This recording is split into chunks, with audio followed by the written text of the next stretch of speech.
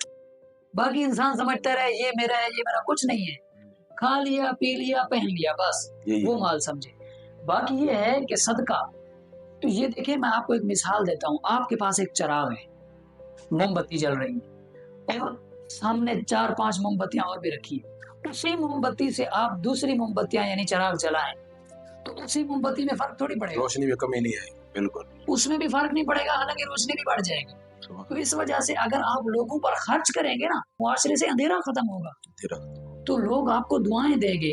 حدیث پاک میں آتا ہے کہ یہ جو صدقہ ہے نا، صدقہ یہ بلاؤں کو ٹالتا ہے، مشکلات کو دور کرتا ہے، انسان کے لیے آسانیاں پیدا کرتا ہے، ذہنی ٹینشن حقیقتاً ختم ہو جاتی ہے۔ پتہ نہیں کتنی آزمائشیں اور مشکلیں ہمارے سر پہ کھڑی ہوتی ہیں، بس ہم صدقہ دے دیتے ہیں، اچانک اللہ رب العزت آزمائشیں اور مشکلیں چھین لیتا ہے۔ سبحان اللہ، سبحان یہ صدقہ تو ایسی چیز ہے، کیا کہنے تو اس وجہ سے صدقے کی بہت بڑی اہمیت بتائی گئی ہے۔ حضرت مولانا محمد میاں صاحب بدر الدارالعلوم والے، جی لاسٹ ٹائم آپ سے ملاقات ہوئی تھی ان کی بھی جی شاید، تو وہاں پر میں ان کے پاس گیا تھا کسی کام کے سلسلے میں، تو وہاں پر وہ طلباء کو درس دے رہے تھے، تو میں نے بھی وہاں پر چند منٹ گزارے۔ ہاں جی صدقے کے بارے میں فرما رہے تھے کہ ایک انسان کو کسی حضرت نے ترغیب دی کہ آپ صدقہ دیجیے، اور صدقہ دینے سے آپ کا مال فراوانی بھی آئے گی، اس میں برکت بھی ہوگی، تو آپ صدقہ دیجیے۔ وہ گھر گئے اور اس نے وہاں پر جا کر آٹا اٹھایا کسی کو دینے کے لیے، تو سامنے ان کی بیگم صاحبہ آ گئی، ہاں جی اور ان کو مولانا صاحب نے بتایا تھا کہ آپ جب صدقہ دینے کی نیت کرتے ہیں تو آپ کے سامنے 70 شیاطین سے آپ کا مقابلہ ہوتا ہے، اور اس کے بعد جا کر آپ کی نیت بنتی ہے اور آپ صدقہ دیتے ہو۔ بالکل ہمیں محسوس نہیں ہوتا لیکن وہ ہوتا ہے۔ علماء نے یہ فرمایا کہ آپ 70 شیاطین سے لڑنے کے بعد صدقہ کسی کے ہاتھ میں دیتے ہو، اور یہ ہوتا ہے ایکچوئل میں۔ ہم بہت سارے وساوس دماغ کے اندر آتے ہیں، یہ وساوس شیطان کی طرف سے ہمارے پاس، حقیقت میں اور کچھ نہیں ہے۔ خیر وہ گھر جاتا ہے اور وہاں پر جا کر آٹا اٹھاتا ہے، آٹا اٹھاتے ہی اس کی بیگم اس کے سامنے آ جاتی، وہ کہتی ہے کہ آپ دیکھیں یہ 2 وقت کی ہماری روٹی ہے، آپ یہ اٹھا کے لوگوں کو دے دو گے تو ہم رات کو کیا کھائیں گے، بچے ہمارے بھوکے مر جائیں گے، آپ یہ کیا کر رہے ہیں، آپ اس کام کو رہنے دیجیے اور صدقہ نہ کیجیے۔ انہوں نے کہا کہ مجھے حضرت جی نے فرمایا ہے کہ اس سے مال میں فراوانی ہوگی، مال پاک ہوگا اور بہت زبردست سسٹم رہے گا، آپ اس کو صدقہ کرنے دیجیے۔ لیکن ان کی بیگم صاحبہ ڈٹ گئی اور ان کو صدقہ نہ کرنے دیا۔ اگلے دن جب وہ چلے حضرت صاحب کی محفل میں دوبارہ جا کر بیٹھے، حضرت صاحب نے جب ان کی طرف نگاہ دوڑائی تو دیکھا ہاں یہ تو وہی آدمی ہے جو صدقے کے بارے میں پوچھنا آیا تھا، ہاں جی سنائے جی صدقہ کیا کہ نہیں کیا۔ وہاں پر اس آدمی نے جواب دیا حضرت جی کو کہ حضرت جی میں 70 شیطانوں سے تو لڑ گیا، لیکن آگے ان شیطانوں کی ماں آ گئی اور میرا صدقہ وہیں کا وہیں رہ گیا اور میں اس کو صدقہ نہ کر سکا۔ تو بات دیکھیں نا، بات وہی آ جاتی ہے دوبارہ سے، ایک انسان جو ہے وہ صدقے کی نیت لے کر جب چلے تو اس کو بہت ساری بلاؤں سے لڑنا پڑتا ہے، بہت سارے وساوس سے لڑنا پڑتا ہے۔ اللہ رب العزت غیب کے خزانے ان کے لیے کھول دیتا ہے، اور حقیقت یہ ہے کہ میں صحابہ اکرام کے اگر آپ کو واقعات سناؤں نا، وقت ختم ہو جائے گا، اتنے واقعات ہیں ان کے، اتنے واقعات ہیں۔ اپنا کھانا کس کو دے دیتے ہیں؟ مہمان کو دے دیتے ہیں، گھر میں کچھ بھی نہیں ہے، بچے ہو رہے ہیں، اور اس کے علاوہ اور بھی بے بہا واقعات ہیں۔ جنگ کے اندر بھی یہ صدقات دے رہے ہیں ایک دوسرے کو، جنگ کے اندر بھی ایک دوسرے کو سوچ رہے ہیں۔ تو اس وجہ سے یہ چیزیں ہمیں سکھلاتی ہیں کہ صحابہ اکرام کے کیا اعمال تھے، افعال تھے، اقوال تھے، ہمیں بھی وہی اپنانے چاہیے۔ جو دیکھیں، جو ہمارے پاس ہم کہتے ہیں کہ 1400 سال پہلے اسلام کی بنیاد کیا صرف 1400 سال ہی ہے یا اسلام اس سے بھی پرانا ہے؟ 1400 سال پہلے کیا اسلام کی بنیاد دیکھیں، اللہ رب العزت تو ازل سے ہے نا۔ اللہ رب العزت کے بارے میں یہ سوچنا کہ وہ کون سی تاریخ کو دنیا میں آئے تھے، یہ نہیں۔ اللہ رب العزت ازل سے تھے، ازل سے ہیں، ازل تک رہیں گے۔ یہ جو دنیا ہے نا یہ بھی مٹ جائے گی، لیکن اللہ واحد القہار، اللہ باقی رہے گا، للہ الواحد القہار۔ اب اسلام کا جو بنیادی پیغام ہے نا وہ اللہ کی وحدانیت ہے، لیکن یہ 1400 سال والی بات، یہ 1400 سال پہلے بھی تھا۔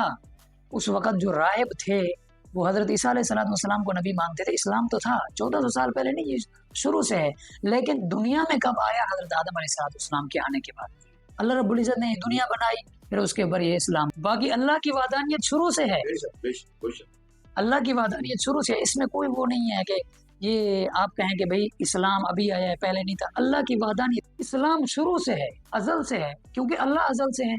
اسلام کا مقصد ہے اللہ کی پہچان۔ ہم یوں کہہ سکتے ہیں کہ انسان کی بنیاد سے پہلے ہی اسلام، ہاں کہہ سکتے ہیں۔ اللہ کی اطاعت کا مطلب یہ ہے کہ اللہ کو وحدہ لا شریک مانے، اس کے علاوہ کسی کو مشکل کشا حاجت روا کچھ نہ مانے، رسول اللہ صلی اللہ علیہ وسلم کی اطاعت کریں، قیامت کو برحق مانے، جنت جہنم کو برحق مانے، فرشتوں کو برحق مانے، یہ قرآن مجید کے اندر ہے۔ یہ اسلام کا بنیادی پیغام ہے۔ لفظ رب، لفظ اللہ، لفظ خدا، یہ مختلف نام ہے، لیکن ان سب کا ماخذ ایک ہے، ان کا پوائنٹ ملنے والا ایک ہی ہے۔ تمام لفظوں کا جو مین پوائنٹ ہے، سرا ڈھونڈنے کے لیے ہم اگر ان رب کو ڈھونڈیں، اللہ کو ڈھونڈیں، خدا کو ڈھونڈیں تو ہمیں کہاں سے ملے گا؟ ہاں جی، رب کو ڈھونڈیں گے تو کہاں سے ملے گا؟ دیکھیں وَهُوَ مَعَكُمْ أَيْنَمَا كُنْتُمْ، جہاں کہیں بھی تم ہو، وَاللَّهُ بِمَا تَعْمَلُونَ بَصِيرٌ، اللہ تعالیٰ ہر وہ کام دیکھ رہے ہیں جو تم کرتے ہو۔ تو یہ بڑی اہم بات ہے۔ اللہ تعالیٰ ایک اور جگہ فرمایا وَنَحْنُ أَقْرَبُ إِلَيْهِ مِنْ حَبْلِ الْوَرِيدِ، انسان ادھر ادھر کیا دیکھے، انسان کو اللہ رب العزت نے تعلیم دی ہے کہ ہم انسان کی شہ رگ سے بھی انسان کے زیادہ قریب ہیں۔ موسیٰ علیہ السلام کا واقعہ ذہن میں آیا۔ موسیٰ علیہ السلام جا رہے تھے تو راستے میں ایک چرواہا ملا۔ وہ چرواہا موسیٰ علیہ السلام نے اس کو سنا، وہ کہہ رہا تھا یا اللہ اگر تو میرے قریب ہوتا نا میں تیرے پاؤں دھوتا، یا اللہ تو اگر میرے قریب ہوتا تو میں تجھے کھانا کھلاتا۔ تو موسیٰ علیہ السلام اس سے غصہ ہونے لگے، فرمایا وہ چرواہے اللہ تعالیٰ ان چیزوں سے پاک ہے، اللہ تعالیٰ اونگ سے پاک ہے، کھانے پینے سے پاک ہے۔ تو اللہ رب العزت نے وحی بھیجی، اے موسیٰ میرے بندے کو تو یاد کرنے دے، تو وہ جس حالت میں مجھے یاد کرے اس کو یاد کر لے، لاڑیاں کر لیتے۔ ہاں بالکل۔ تو ہمارے ایک بہت بڑے عالم دین ہے مفتی تقی عثمانی سے، وہ فرماتے ہیں کہ انسانوں کو چاہیے کہ اللہ سے راز و نیاز کی باتیں کیا کریں، اللہ سے لاڈ کیا کریں، اللہ سے ہر قسم کی باتیں کیا کریں، ہم کرتے نہیں ہیں، اور گفتگو کیا کریں، لاڈ کیا کریں۔ سر جب مسلمان ایک قرآن پڑھتا ہے، قرآن ہمارے لیے ایک مقدس کتاب ہے، ہمارے لیے جو ہے وہ تمام انسانوں کے لیے راہ نجات ہے یہ قرآن، تو کیا قرآن کو کسی خاص موقع پر پڑھنا، کیا قرآن کو کسی خاص تہوار پر پڑھنا، کیا قرآن کو ضرورت کے وقت پڑھنا، اور کیا یہ قرآن صرف مسلمان کے لیے نازل ہوا ہے یا دوسری قوموں کے لوگ اس سے استفادہ حاصل کر سکتے ہیں؟ بڑی اہم بات کی، اس کا جواب خود قرآن مجید نے دیا ہے۔ شہر رمضان الذی انزل فیہ القرآن ھدی للناس، رمضان کے مہینے میں یہ قرآن مجید نازل ہوا اور لوگوں کے لیے ہدایت ہے۔ یہ نہیں کہا کہ مسلمانوں کے لیے ہدایت، نہیں، لوگوں کے لیے ہدایت ہے۔ ایک جگہ اور فرمایا ان ہوا الا ذکر للعالمین، یہ قرآن نصیحت ہے جہان والوں کے لیے۔ جہان والوں کا مطلب ہے اس میں کافر بھی آ گئے، مسلمان بھی آ گئے، تو یہ جہان والوں کے لیے۔ نبی علیہ السلام کو فرمایا گیا وما ارسلناک الا رحمۃ للعالمین، ہم نے نبی علیہ السلام کو تمام جہان والوں کے لیے رحمت بنا کر بھیجا۔ جب نبی کو تمام جہان والوں کے لیے رحمت بنا کر بھیجا، نبی بھی تمام جہان والوں کے لیے تھے، تو ان کی کتاب بھی جہان والوں کے لیے تھی۔ دیکھیں ہم پر جو نعمتیں ہوئی، یہ ہوا ہے، پانی ہے، یہ تمام انسانوں کے لیے ہے نا، تو احکامات بھی تمام انسانوں کے لیے ہوں گے۔ جب نعمتیں تمام انسانوں کے لیے، تو اللہ کے احکامات بھی، اللہ کا پیغام بھی، اللہ کی کتاب بھی، اللہ کے رسول بھی جہان والوں کے۔ قرآن مجید کے اندر اللہ تبارک و تعالیٰ یا الذین آمنوا کا لفظ استعمال کرتے ہیں، بالکل اسی طرح یا ایھا الناس کا لفظ بھی بہت جگہوں پر استعمال بالکل کہ بھئی انسان پورے کے پورے اس کے اندر آ جائے۔ بہت سارے لوگ اس دنیا میں تعلیم حاصل کرتے ہیں، کچھ دنیاوی تعلیم حاصل کرتے ہیں، بہت سارے لوگ دینی تعلیم حاصل کرتے ہیں۔ تو ایک پڑھا لکھا انسان جب وہ پڑھ جاتا ہے، چاہے وہ دنیا کی تعلیم حاصل کر کے کسی خاص ڈگری لے کر کسی خاص عہدے پر چلا گیا، یا دینی تعلیم لے کر کسی خاص منصب پر فائز ہو گیا، امام بن گیا، خطیب بن گیا، کیا کوئی پڑھا لکھا انسان بھی جاہل ہو سکتا ہے؟ ہاں دیکھیں ہر بے عمل انسان پڑھا لکھا جائے، اس کو تعلیم تو ہے لیکن عمل نہیں کر رہا، تو ایک حساب سے وہ جاہل کہلائے گا۔ اب دیکھیں مثال میں آپ کو دیتا ہوں، جیسے مثال کے طور پر ایک ڈاکٹر ہے، اب وہ اس کو معلوم ہے اسلام کا دائرہ کار بھی کیا حلال ہے کیا حرام ہے، لیکن اس کے باوجود بھی حرام کی چیزیں وہ لکھ کر دیتا ہے کہ جا کے کھاؤ، حالانکہ ضرورت بھی نہیں ہے۔ اس کو تعلیم کا بھی پتہ ہے کہ بھئی یہ حرام ہے اسلام کے اندر، تو یہ پڑھا لکھا جاہل کہلائے گا۔ قرآن مجید کے اندر اس کی مثال دی، مثل الذین حملوا التوراۃ ثم لم يحملوها کمثل الحمار يحمل اسفارا، مثال ان لوگوں کی جن کے پاس تورات آئی لیکن انہوں نے عمل نہیں کیا تورات پر۔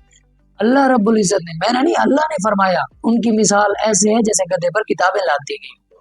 گدھے پر کتابیں جو لاد دی گئی اس کو کیا فرق پڑ رہا ہے؟ کتنا اس کے اوپر کتنا علم رکھا ہوا ہے، کوئی فرق نہیں پڑا۔ تو اس وجہ سے ہر بے عمل انسان پڑھا لکھا جاہل کہنا سکتا ہے۔ ایک انسان پڑھا لکھا ہے، اس کے بعد بہت زیادہ تعلیم ہے، لیکن جب بھی لوگوں سے بات کرتا ہے تو بدتمیزی سے بات کرتا ہے، تو کیا یہ بھی اس دائرہ جاہلیت کے اندر آتا ہے؟ ہاں دیکھیں، جاہلیت تو نہیں کہہ سکتے، پڑھا لکھا جاہل کہہ سکتے ہیں کہ اس کے پاس اتنا بڑا قرآن مجید آیا، حدیث آئی، اس کے اندر اخلاق سے بات کرنے کا تذکرہ آیا، من لم یرحم صغیرنا ولم یوقر کبیرنا فلیس منا، کہ جو بڑوں کی عزت نہیں کرتا، چھوٹوں پہ شفقت نہیں کرتا، ہم میں سے نہیں ہے۔ تو یہ جب تعلیمات اس کے پاس پہنچی ہے، رسول اللہ صلی اللہ علیہ وسلم کے اخلاق و افعال و اقوال پہنچے ہیں، لیکن پھر عمل نہیں کر رہا، تو پڑھا لکھا جاہل ہی کہلائے گا نا سر۔ ہم جب بھی تعلیم حاصل کرتے ہیں تو ہم کوشش کرتے ہیں کہ کسی کو خاص رول ماڈل بنایا جائے، کوئی آئیڈیل ہو انسان جس سے ہم سیکھ کر کچھ اس پر عمل کر سکیں، کچھ اپنی دنیا بہتر کر سکیں، آخرت بہتر کر سکیں۔ تو اس میں سے سب سے جو مین رول پلے کرتے ہیں وہ ممبر پر بیٹھے ہوئے ہمارے خطیب ہوتے ہیں۔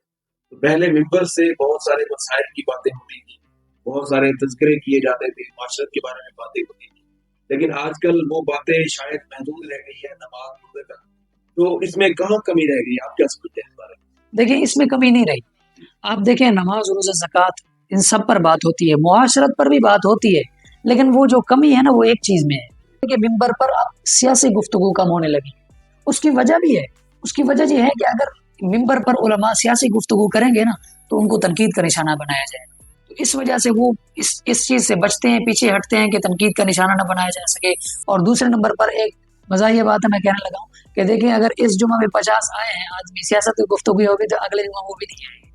تو اس وجہ سے صرف سیاست تھوڑا سا یوں نہیں ہے کہ بالکل بہت سے علماء کرام سیاسی گفتگو کرتے ہیں، مطلب معاشرت پر ہو رہی ہے گفتگو۔ دیکھیں دور رسول اللہ صلی اللہ علیہ وسلم کے دور میں مسجد نبوی ہی عدالت تھی، مسجد نبوی میں ہی تمام فیصلے ہوئے، بالکل۔ تو ہم یہ کہہ سکتے ہیں کہ وہاں پر بھی یہی باتیں ہوتی تھی۔ دیکھیں اب یہ جو سیاست ہے نا، عمر بن خطاب، ابو بکر صدیق، حضرت محمد الرسول اللہ صلی اللہ علیہ وسلم، انہوں نے ممبر پر بیٹھ کر سیاست کی گفتگو بھی کی ہے، معاشرت کی گفتگو بھی کی ہے، اخلاقیات پر بھی کی ہے۔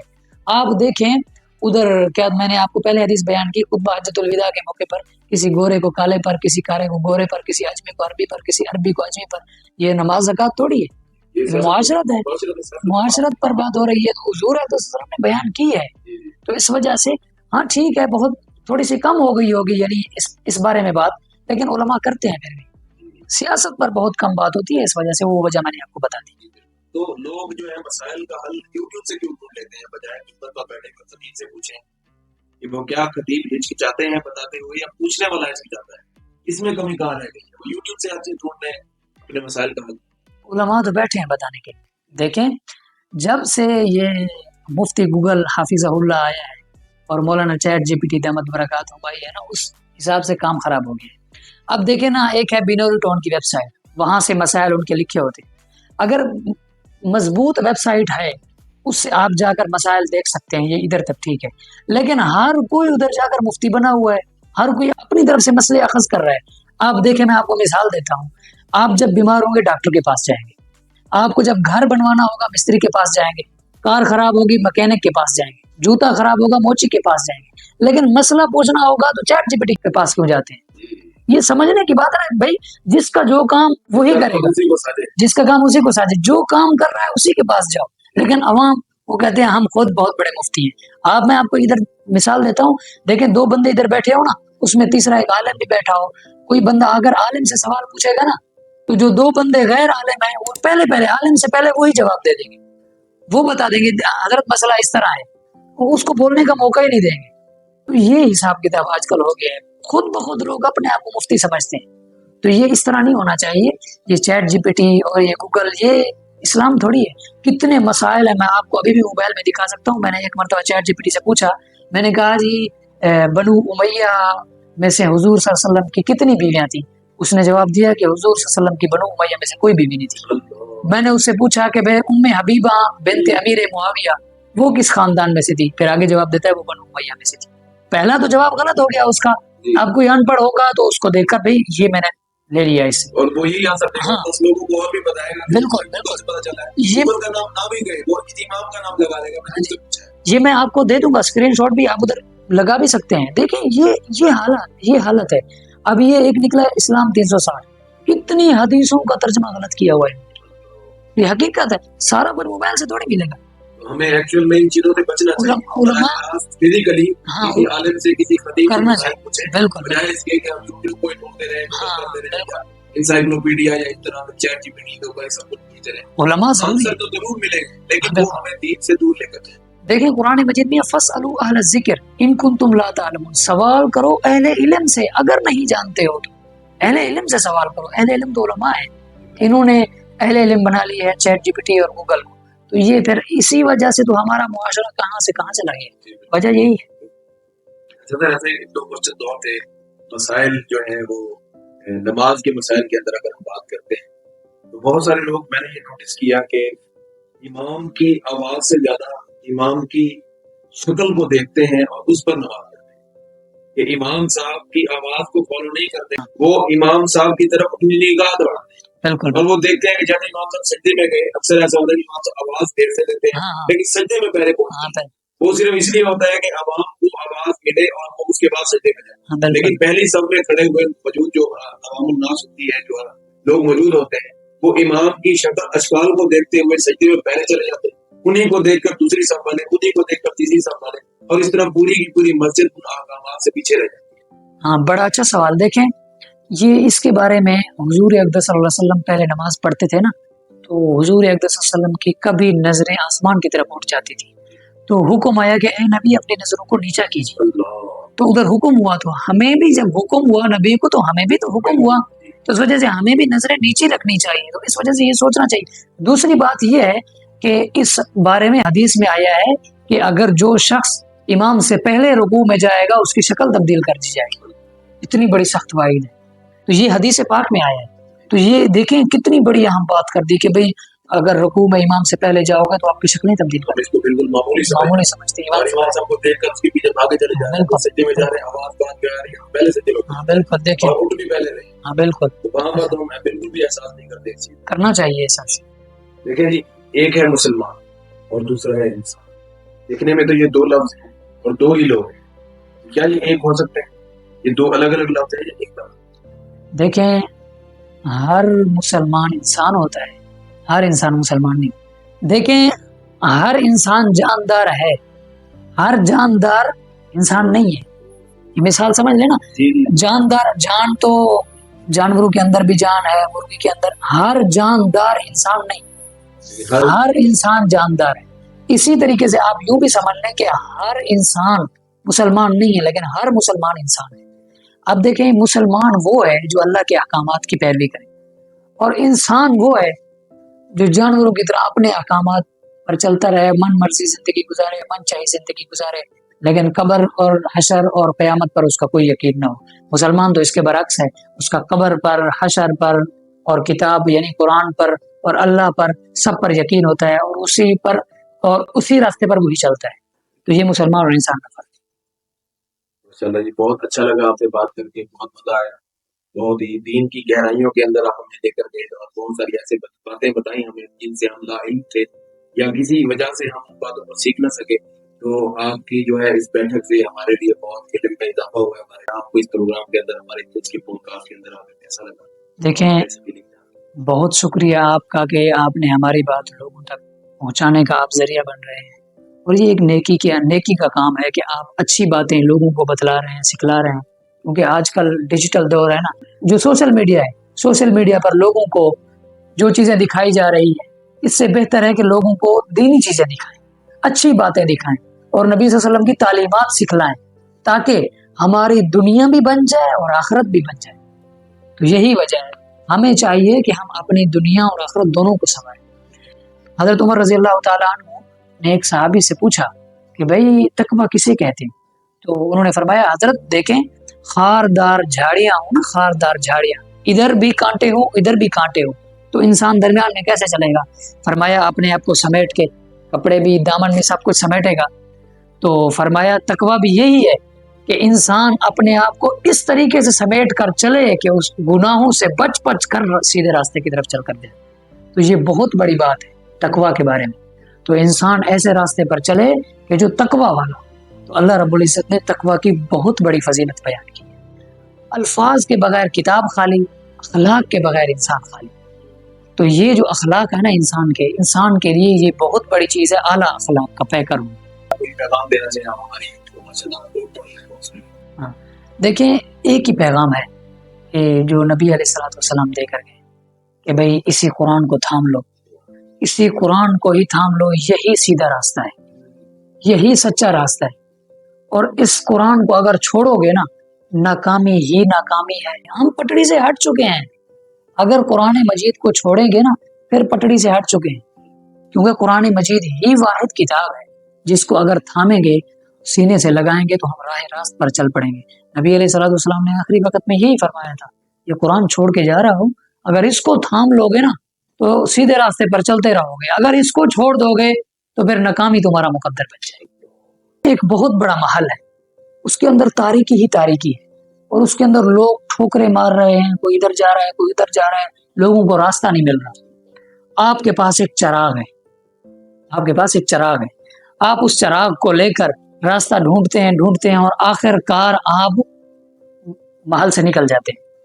تو یہی مثال ہے دنیا کی کہ یہ جو محل ہے نا بہت بڑا، یہ ہے دنیا، اور اس کے اندر جو تاریکی ہے یہ ہے کفر، اور لوگ جو راستہ پر چل رہے ہیں وہ بھٹک رہے ہیں، غلط راستے پر چل رہے ہیں. آپ کے پاس جو چراغ ہے وہ قرآن ہے، جب آپ نے اس کو تھاما ہوا ہے تو آپ منزل مقصود تک پہنچ چکے ہیں. تو اس وجہ سے قرآن کو تھامنا پڑے.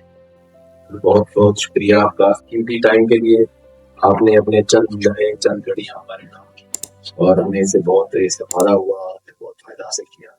ہوپس ہو گئے آڈینس بھی اس سے بہت زیادہ فائدہ حاصل کریں گے، اور کمنٹ سیکشن کے اندر بھی نئے سے اطلاعات کریں گے کہ آپ کو یہ ویڈیو کیسے لگی.